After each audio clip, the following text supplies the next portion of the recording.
ஆறுகளில் வெள்ளப்பெருக்கு ஏற்பட்டுள்ளது. முன்னெச்சரிக்கை நடவடிக்கையாக பொதுமக்கள் மற்றும் சுற்றுலா பயணிகள் ஆறுகளின் அருகே செல்ல வேண்டாம் என நீலகிரி மாவட்ட ஆட்சியர் லட்சுமி பவ்யா தண்ணீர் அறிவுறுத்தியுள்ளார். மேலும் உதகை, குந்தா, அவலாஞ்சி, அப்பர் பவானி போன்ற பகுதிகளில் பலத்த காற்றுடன் மழை பெய்து வருவதால் மரத்தின் அருகே வாகனங்களை நிறுத்தக்கூடாது என அறிவுறுத்தப்பட்டுள்ளது. இந்த ரெயினி சீசன் அப்போ தயவு செய்து ஆற்றுல இதர் ஸ்விம்மிங் பண்றதுக்கோ இல்லையோ பாத் பண்றதுக்கோ வேற எந்த விளையாடுறதுக்கோ ஸ்டூடெண்ட்ஸ் பசங்க இல்லைன்னா anybody of any age please தயவு செய்து போக வேண்டாம். Because it is very dangerous during rainy season. Otherwise நாங்கள் ப்ரிகாஷனரி போர்ட்ஸ் அதெல்லாம் வச்சுட்டு பப்ளிக் அனௌன்ஸ்மெண்ட் அதை நாங்கள் பண்றோம். This is another request from our side. தமிழ்நாட்டில் பள்ளிகள் திறக்கப்பட்ட ஒரு மாதம் ஆகியும் மாநிலம் முழுவதும் உள்ள அரசு பள்ளிகளில் பாடப்புத்தகங்களுக்கு தட்டுப்பாடு நிலவுகிறது. கோடை விடுமுறைக்கு பின் பள்ளிகளில் நடப்பு கல்வியாண்டுக்கான வகுப்புகள் கடந்த மாதம் தொடங்கின. பள்ளிகள் திறக்கப்பட்டு ஒரு மாதம் ஆகியும் மாநிலம் முழுவதும் உள்ள அரசு பள்ளிகளில் பாடப்புத்தகங்களுக்கு தட்டுப்பாடு நிலவுகிறது. பெரும்பாலான அரசு பள்ளிகளில் மாணவர்களுக்கு முழுமையாக பாடப்புத்தகங்கள் கிடைக்கவில்லை. குறிப்பாக 4 மற்றும் 5ஆம் வகுப்புகளுக்கான பாடப்புத்தகங்கள் மாணவர்களுக்கு வழங்கப்படவில்லை. 3ஆம் வகுப்பு மாணவர்களுக்கு கணக்கு, அறிவியல், சமூக அறிவியல் என முக்கிய பாடங்களுக்கான புத்தகங்கள் வழங்கப்படவில்லை. மேலும் ஆசிரியர்கள் வகுப்புகளை திட்டமிட்டு நடத்த உதவும் கையேடும் பல ஆசிரியர்களுக்கு இதுவரை வழங்கப்படவில்லை. இதனால் அரசு பள்ளி மாணவர்கள் பாடங்களை படிப்பதற்கும் ஆசிரியர்கள் கற்பிக்கவும் சிரமத்தை எதிர்கொள்கின்றனர். நாமக்கல் மாவட்டம் திருச்செங்கோடு அருகே 15 வயது சிறுமி பாலியல் வன்கொடுமை செய்யப்பட்ட வழக்கில் அவரது உறவினரான தாவேக்கு நிர்வாகி உள்ளிட்ட 2 கைது செய்யப்பட்டுள்ளனர். நாமக்கல் மாவட்டம் திருச்செங்கோடு கொட்டக்காடு பகுதியைச் சேர்ந்த 15 வயது சிறுமி தனக்கு வயிற்று வலி இருப்பதாக கூறியதால் அவரது பெற்றோர் நாமக்கல் மருத்துவக் கல்லூரி மருத்துவமனையில் சிகிச்சைக்காக அழைத்து சென்றனர். அங்கு அவரை பரிசோதித்த மருத்துவர்கள் சிறுமி கர்ப்பமாக இருப்பதாக தெரிவித்துள்ளனர். இதையடுத்து மாவட்ட காவல்துறை கண்காணிப்பாளரிடம் புகார் கொடுக்கப்பட்ட நிலையில் சிறுமியிடம் விசாரணை நடத்தப்பட்டது. அப்போது 5 பேர் தன்னிடம் பாலியல் தொடர்பு வைத்துக் கொண்டதாக சிறுமி வாக்குமூலம் அளித்துள்ளார். மேலும் சிறுமியின் கர்ப்பமும் கலைக்கப்பட்டதாக கூறப்படுகிறது. இதனிடையே சிறுமி அளித்த தகவலின் பேரில் சம்பந்தப்பட்ட நபர்களின் DNA பரிசோதிக்கப்பட்டதில் சிறுமியின் உறவினரான தாவேக்கு நிர்வாகி தங்கவேல் உள்ளிட்ட 2 கைது செய்யப்பட்டனர். மேலும் 3 பேரிடம் காவல்துறையினர் தீவிர விசாரணை நடத்தி வருகின்றனர். இதேபோல் கள்ளக்குறிச்சி மாவட்டம் உருவப்பேட்டை அருகே 8 வயது சிறுமியை பாலியல் வன்கொடுமை செய்த 11ஆம் வகுப்பு மாணவர் மீது போக்சோ வழக்கு பதியப்பட்டுள்ளது. வீட்டில் தனியாவிருந்த சிறுமியை 11ஆம் வகுப்பு மாணவன் அழைத்து சென்று பாலியல் வன்கொடுமை செய்ததாகவும் நடந்ததை வெளியில் கூறினால் கொன்று விடுவதாக மிரட்டியதாகவும் கூறப்படுகிறது. இது தொடர்பாக சிறுமி அளித்த புகாரின் பேரில் போக்சோ வழக்கு பதிவு செய்யப்பட்டுள்ளது. தஞ்சாவூரில் 15 வயது சிறுமியை மிரட்டி பாலியல் தொந்தரவு செய்த கார் ஓட்டுநரை போலீசார் கைது செய்தனர்.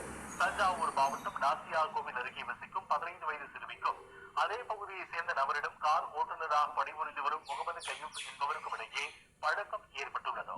அதனை பயன்படுத்தி முகமது கையூப் சிறுமியை மிரட்டி பாலியல் தொந்தரவு செய்ததாக கூறப்படுகிறது. இதையடுத்து காவல் நிலையத்தில் அளிக்கப்பட்ட புகாரின் பேரில் முகமது கையூப்பை போக்சோ சட்டத்தின் கீழ் காவல்துறையினர் கைது செய்தனர். அரசு பள்ளிகளில் விதிகளை மீறி செயல்பட்ட அமைச்சர் கீர்த்தனா மீது நடவடிக்கை எடுக்க வலியுறுத்தல். தேசிய குழந்தைகள் ஆணைய தலைவருக்கு திமுக MP சல்மா கடிதம். 56 அப்பாவி மக்களின் உயிரை பறித்த குஜராத் தொடர் குண்டுவெடிப்பு வழக்கில் 38 பேரின் மரண தண்டனை உறுதி. குஜராத் உயர்நீதிமன்றம் பரபரப்பு தீர்ப்பு. வணக்கம் வணக்கம் ஐயா. உங்களுக்கு எப்படித்தான் இயற்கையோ பிள்ளையோ தவறு பண்ணுறது, வீட்டுக்காரர் அதிக அப்பங்க வரிக்காமல் வருது. ஒரு ஒரு இதே தெரியும் மேடம். சரி, செய்தி எப்படியே சேகரிக்க கலைஞர் டிவியில் ஐயா முறையை சேகரிங்க. நாட்டில் நிறையா படித்து வேலையெல்லாம் தூக்கிட்டாங்க. அவையிலெல்லாம் கொஞ்சம் பாருங்க.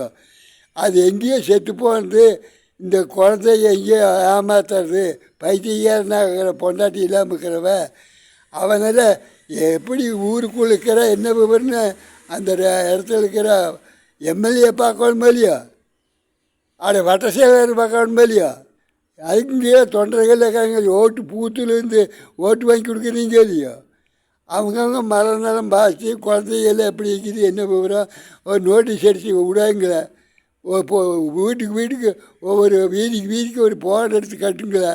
இந்த மாதிரி குழந்தைங்க இருந்தால் உஷாராக பாருங்க திமுகக்கார் பாருங்களேன். ஆனால் டிவியில் டிவியில் உலகம் பூரா போகிற மாதிரி எத்தகைய போடுறீங்க? அதான் உலகம் பூரா தெரியுமா டிவியில் போடுறீங்களே. என்ன அர்த்தங்கிட்ட திமுகக்காரர் இந்த கலைஞர் டிவி அதுக்கு செய்தி வாசிக்கிறதுக்கு பொம்பளை சம்பளம் எவ்வளவு? அந்த ஆம்பளை செய்தி வாசிக்கிறதுக்கு படித்து போய் இதை வாசிக்கிறதா? ஐயா அந்த தொழில் விட்டு போட்டு வேறு தொழிலுக்கு போங்க ஐயா. அந்த கலைஞர் டிவியில் இருக்காதீங்க ஐயா. என்ன மோசமாக ஜெயா டிவியிலும் இருக்காதீங்க. செய்தி கொடுக்குறது ஆளுகள்லாம் நீங்கள் நல்ல ஆளுங்க படிச்சுட்டு போய் அவங்க சொல்கிறாங்கன்னு நீங்கள் படிக்கிறீங்க செய்தி வாசிக்கிறீங்களே உங்களை தான் இந்த பாவம் பிடிக்கும். அது குழந்தைய தன்னை போல் விட்டு போயிடுது, அனாதை விட்டு போயிடுது, சாராங்குடிக்கு போயிடுது. அம்மா வேலைக்கு போயிட்டு அப்பம் பார்க்கணும், பக்கத்து வீட்டுக்காரர் பார்க்கணும். இது போலீஸ் ஸ்டேஷனு எல்லாம் ஒரு போலீஸ் ஸ்டேஷனு இப்போ ஒரு 5 ஊருக்கு 6 ஊருக்கு இருக்குது. அந்த போலீஸ் ஸ்டேஷனு எத்தனை ஒரு போலீஸுக்கு ஒரு ஸ்டேஷனில் 12 போலீஸ் இருக்குது. 12 பேர் என்னன்னு பார்ப்பாங்க. நீங்கள் 30 வருஷமாக ஆண்டுட்டு போனீங்க திமுகக்காரரு. ஒவ்வொரு வீட்டுக்கு ஒவ்வொரு வரி போட்டு போலீஸ் கொண்டு போய் நிறுத்துங்களே. இல்லை ஊருக்காக ஒரு படையை நிற்குது அதை கொண்டு போய் நிறுத்துங்களே. அது இல்லை ஊருக்குள்ளேயே மணிகார் ஆஃபீஸ் இருக்குது, தட்டக்காரர் இருக்கிறாங்க. 1 2 3 ஆளை போட்டு வீட்டு வரி வசூல் பண்ணுறீங்க. ஊராட்சி ஒன்றியம் அந்த ஊராட்சி ஒன்றியத்தில் இருக்கிற துப்புரவு தொழிலாளிகள் பார்க்க சொல்ல வேண்டியதானோ, இல்லை தண்ணி உடையில் பார்க்க சொல்ல வேண்டியதானோ. அது எல்லாம் இப்படி யாரும் பார்த்தா பிள்ளைகளும் தெரிஞ்சுன்னா அச்சோட்டு ஆம்பளை வயசு பைத்தியக்காரெல்லாம் பொம்பளை வரி எடுத்து வைக்கிறது காரணம் என்ன? அது நாட்டில் நடக்கிறது. சாராத்தை குடிச்சு போட்டு அதே மாரி பண்ணிட்டேன். வணக்கம் குடிநீர் பணியாளர் சங்கம்.